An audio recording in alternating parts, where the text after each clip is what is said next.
নমস্কার বন্ধুরা, অন্নপূর্ণা কিচেনে স্বাগত। আজ আমি বানাবো বাটা মাছের রসা। বাটা মাছের রসা বানানোর জন্য আমি এই বাটা মাছে ধুয়ে নুন হলুদ মাখিয়ে নিয়েছি। কড়া বসিয়ে দিয়েছি, কড়া গরম হয়ে গেছে, কড়াতে তেল দিয়ে দেবো। কড়াতে তেল ঢেলে দিলাম, হয়ে গেছে। এবার বাটা মাছগুলো একটা একটা করে দিয়ে দেবো।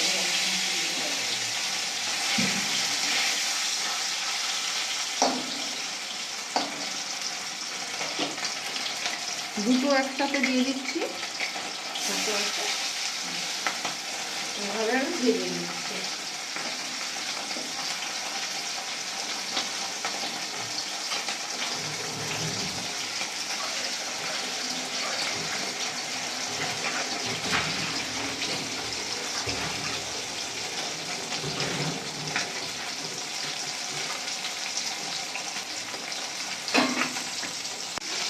মাছগুলো এক পিস হয়ে গেছে, আর একটু দিতে দিচ্ছি।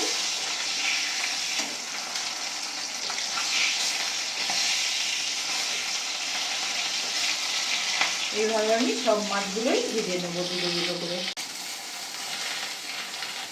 এইভাবে সব মাছগুলোই আমি ভেজে নিয়েছি।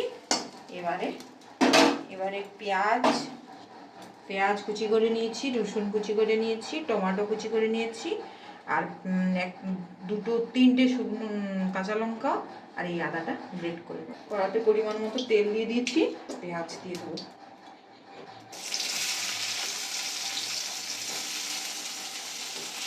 পেঁয়াজটা ভেজে নেবো লাল লাল করে।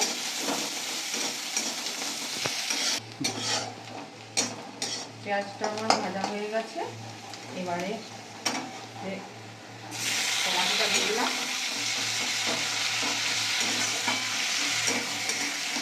টমেটোটাও ভাজতে থাকি। টমেটোর উপর নুন দিয়ে দিচ্ছি, আমি পরিমাণ মতো নুন দিয়ে দিচ্ছি।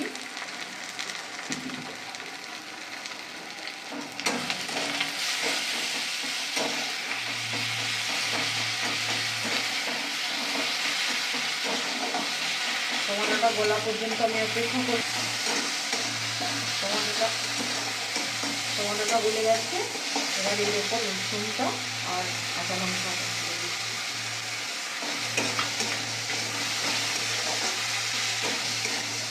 গ্যাসটা একটু সিম করে আদাটা গ্রেট করে নিচ্ছি।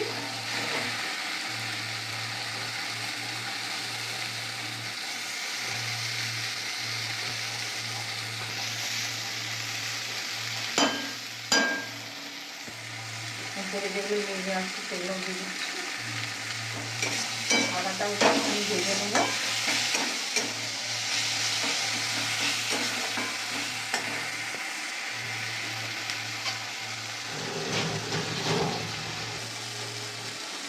এরপর 1 চামচের মতো হলুদ দিয়ে দিচ্ছি, আর একটুখানি চিনি দিয়ে দিচ্ছি।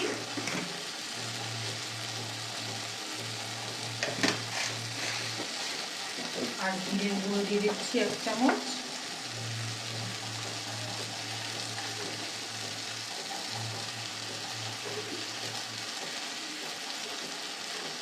হাফ চামচ কিছু রইলে আবার দুবার দিয়ে দিলাম।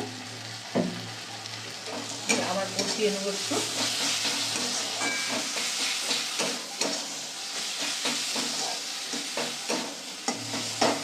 মশলা কষানো হয়ে গেছে। এবার খুন্তি জল দিয়ে দিলাম। জল দিয়েও আবার কষাবো, এটা শুকনো হওয়া পর্যন্ত। যত কষাবো তত এটা সুস্বাদু হবে খেতে।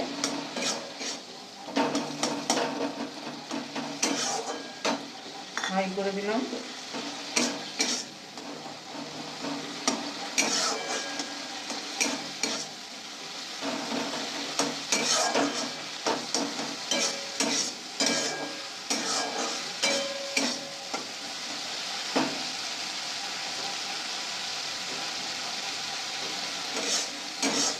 মশলা থেকে তেল ছাড়তে শুরু করেছে।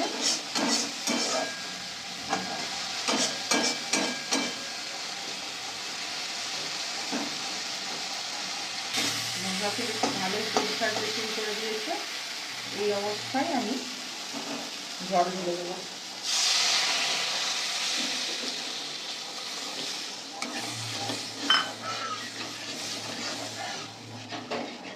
এই 2 মিনিট ফুটতে থাক। রসটা ফুটছে, এবার আমি এই মাছগুলো একে একে ছেড়ে দেবো।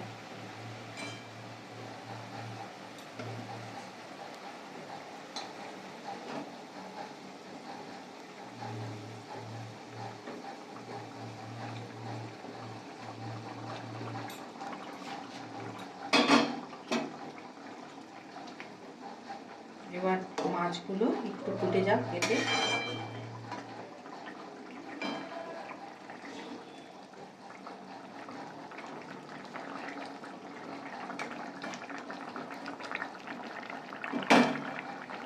দু মিনিট ফুটুক।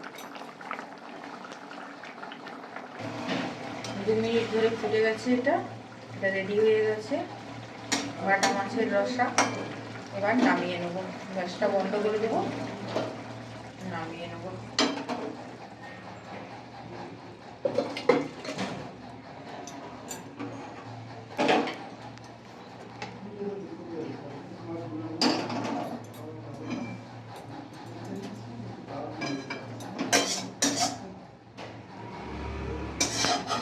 মাছের রসা তৈরি হয়ে গেছে।